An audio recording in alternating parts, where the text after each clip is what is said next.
اور کھانے کا بھی انتظام ہے. یہ تمام سہولت سے ہم حج کمیٹی پیش کر رہی ہے. اگر کوئی جانا چاہتے ہیں تو اپنے بورڈنگ پاس لے کے سب لے کے جا بھی سکتے ہیں. اب یہ اسکیننگ جو ہے یہاں حج ہاؤس میں ہوتی تھی، تو اب تشویش یہ ہے کہ جو لوگ راست پہنچیں گے یا پھر وہ لوگ یہاں بھی حج کمیٹی بھی آئیں گے یا حج ہاؤس بھی آئیں گے، تو ان کے لیے ہماری طرف سے یعنی کہ حج کمیٹی کی طرف سے کیا ان کو سہولتوں کا انتظام ہے کہ کس طرح سے وہ اپنے لگیج کو پلین تک پہنچائیں گے، انتظامیہ تک پہنچیں گے جو ایئر لائنس کے ہے، اس کے لیے آپ کیا کیا انتظامات کیے ہیں؟ آپ بڑھیا سوال کرے.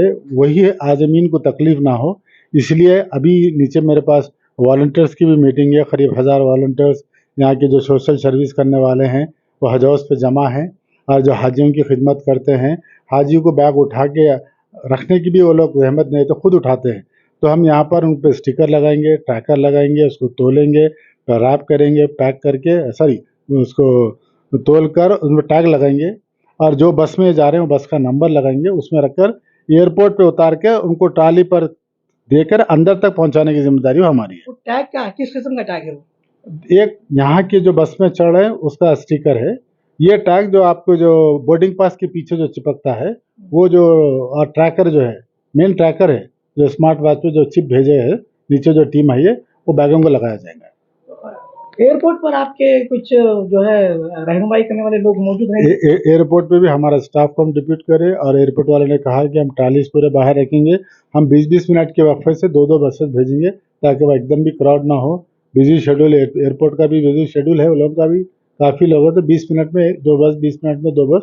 اس لیے ہم D-8 یعنی 8 گھنٹے پہلے سے ہم جو ہے، اور پلین بھی بڑا ہے، 430 آدمی کا پلین ہے، 12-15 بسز لگیں گے اس ایک پلین کے لیے جانے کے لیے.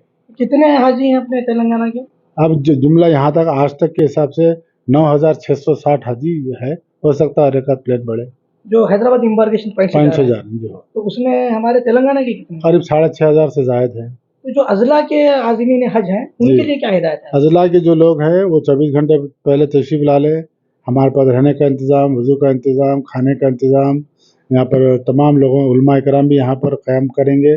یہاں پر رہنے کی بھی لیڈیز کے لیے الگ انتظام، جینٹس کے لیے الگ انتظام، تمام سہولت یہاں پر ہم مہیا کر چکے ہیں. اچھا، یہاں تو آپ نے لیڈیز کے لیے الگ انتظام کیا، لیکن پہلی مرتبہ سعودی حکومت نے خواتین اور مرد حضرات کو الگ الگ کیا ہے. تو اب جو لوگ جو کچھ ضعیف العمر خواتین ہوتی ہے، ضعیف العمر مرد حضرات ہیں، تو ان کے لیے کوئی بیٹی وغیرہ ہوتی ہے خدمت کرنے کے لیے، تو ایسے لوگوں کے لیے کچھ خاص انتظامات؟ جی، آپ جو سوال کرے، جب یہ قانون لائے وہ لوگ کہ زنانہ الگ مردانہ الگ جو الگ الگ کریں گے، تو میں پوچھے تو اس میں یہ کہا گیا کہ سیم فلور پہ آزو بازو کے کمرے دیے جائیں گے. زنانہ ایک کمرے میں، مردانہ ایک کمرے، فلور سیم رکھا جائے گا، بلڈنگ بھی نہیں، فلور تک سیم رکھا جائے گا. اس بات کا خیال رکھے وہ لوگ. جو لوگ رباط میں قیام پذیر ہوں گے ان کے لیے کیا طریقہ کار اسی طرح کا یہی قانون ہے؟ رباط پہ بھی یہی قانون ہے. وہ بھی خود وہاں پر حسن شریف صاحب کو ٹھہر کے استقبال کر رہے ہیں.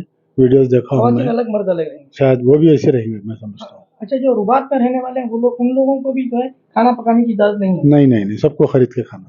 اچھا، آپ نے کہا کہ 70 ایسے کیٹرس ہیں جو حکومت سعودی عرب کی طرف سے جنہیں مسلمہ حیثیت دی گئی ہے، تو کیا یہ نہیں ہو سکتا کہ تلنگانہ اسٹیٹ حج کمیٹی کو ہمارے تلنگانہ کے کیٹرس، تاکہ تلنگانہ کے لوگوں کا ٹیسٹ الگ ہوتا ہے، اس سلسلے میں آپ ایسے کیٹرس کے بالکل آپ صحیح فرما رہے ہیں. ہم یہ چاہ رہے تھے کہ جیسے کہ یہاں پر ہم لوگ گاؤں والے اڈلی ڈوسا کھاتے، یعنی ناشتہ ہلکا پھلکا ہوتا، کھچڑی کھٹا کھاتے حیدرآبادی لوگ، تو لیکن سعودی گورنمنٹ میں جو ایفیلیٹڈ ہے وہ لوگ فوڈ کو لے کے زیادہ کانشیس ہے وہ لوگ. تو وہاں کے ایفیلیٹڈ، وہاں کی مستند کمپنی ہی کو کھلانے کا پرمیشن دیا گیا ہے. تو اس میں 70 آدمیوں میں اگر تلنگانہ کے ہے تو میں سمجھتا ہوں کہ ویسے لوگوں سے رجوع ہوں تاکہ اپنا ذائقہ، اپنا ٹیسٹ مل سکے وہ لوگ. تو یہ کھانے کے ایک دن کا کیا خرچ ہو رہا ہے مولانا؟ اب سب کے ڈفرینٹ ہے. کوئی 40 درہم بتا رہا ہے، کوئی 38، کوئی فائنل نہیں ہوا اس کا. ہر آدمی آپ کا اپنا اپنا منو ہے. پھر باہر ہوٹلز بھی ہے، وہاں بھی خرید کے کھا سکتے، پکا نہیں سکتے، بس اتنا ہے وہاں. آپ اگر ہمارے تلنگانہ کے عازمین کے لیے کوئی ایک کیٹرس کو کیا اگر پابند کرتے ہیں، تو اگر وہ کچھ غلطی کرتا ہے یا کھانا کم دیتا ہے یا خراب دیتا ہے تو کمیٹی پوچھ سکتی ہے. تو اس لیے ایسا نہیں ہو سکتا کہ ہم بتائیں کہ بھائی فلانے شخص کو ہم تاکید کر رہے ہیں، آپ ان سے لیجیے، اگر سمجھ میں آتا ہے آپ تو یہ بہتر رہے گا. ورنہ یہ 70 کے پاس روزانہ ایک کے پاس عازمین جائیں گے، بھی ہو سکتا ہے. کیونکہ حج میں جو ہے صحت کا خیال رکھنا ہے. اب صحت بول تو پیٹ کا بھی خیال رکھنا ہے. بہت ضروری ہے. تو اس کے اندر اپنا جو طریقے کا کھانا اپن کھاتے ہیں وہی کھانا اگر مل جائے تو بہتر ہے. انشاءاللہ آپ کا مشورہ بھی صحیح ہے. اس کے تعلق سے میں آلریڈی لکھ چکا ہوں سینٹرل ایج کمیٹی کو. ہمارے آندھرا پردیش تلنگانہ کے کچھ لوگ ہیں تو آپ بتائیں, وہاں سے کوئی جواب ہم آپ کو آئے تو برابر آپ کو اطلاع دیں گے.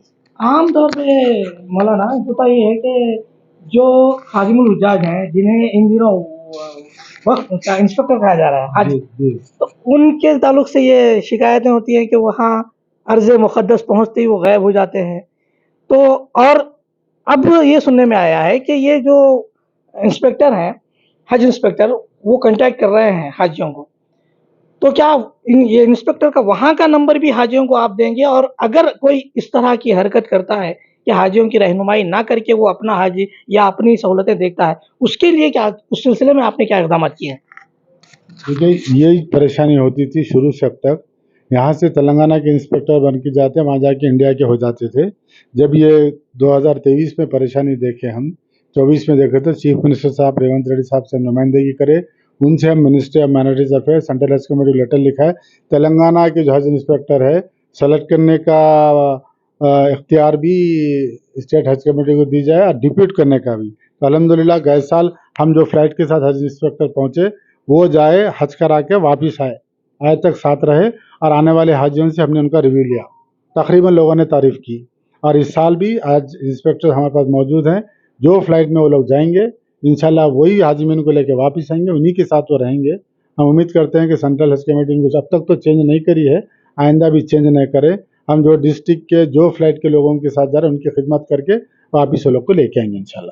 آخری سوال مولانا آپ سے کہ یہ جو 40 دن 42 دن جو ہے قیام کرنے کے عرض مقدس پہ, کوئی ناگزیر وجوہات کی بنا پر کچھ حاجی جلد واپس آنا چاہتے ہیں, ان کے لیے کیا رہنمائی ہے, کیا کیا جا سکتا ہے؟ دیکھیے میڈیکل اگر ہے تو اس کے لیے ہم جیسا کہ گئے ٹائم پہ ایک صاحب کی نس کٹ گئی تھی تو انہوں والدہ کے ساتھ تھے, تو فوراً ان کو بلا کے ان کی جگہ پہ تلنگانہ اسٹیٹ حج کمیٹی اپنے پیسوں سے ان کے بھائی کو واپس بھیجائے. ویسی کوئی جو میڈیکل پرابلم ہے تو اس کو اپن آگے پیچھے کر سکتے ہیں, ورنہ جو شیڈول ہے 3 قسم کا حج ہے آپ کے, 25 دن کا, 30 دن کا, 40 دن سے زائد کا, وہ حساب سے شیڈول تو فکس ہے. وہ ایک اور آخری سوال, سب کچھ ہونے کے باوجود مکمل شیڈول بھی جاری ہو چکا, سب کچھ ہو چکا, حاجی جو ہے رخت سفر بھی باندھ چکے, پھر حکومت ہند مرکزی حج کمیٹی نے ایک نیا بوجھ حاجیوں پہ ڈالا ہے, 10,000 روپے زائد بنے, تو اس سلسلے میں آپ کیا کہیں گے؟ یہ بے انتہائی کیا بولتے ہیں افسوس ہے ہم کو, کیونکہ ہم لوگوں سے کہہ چکے تھے کہ کوئی بھی پیسے بڑھنے والے نہیں ہیں.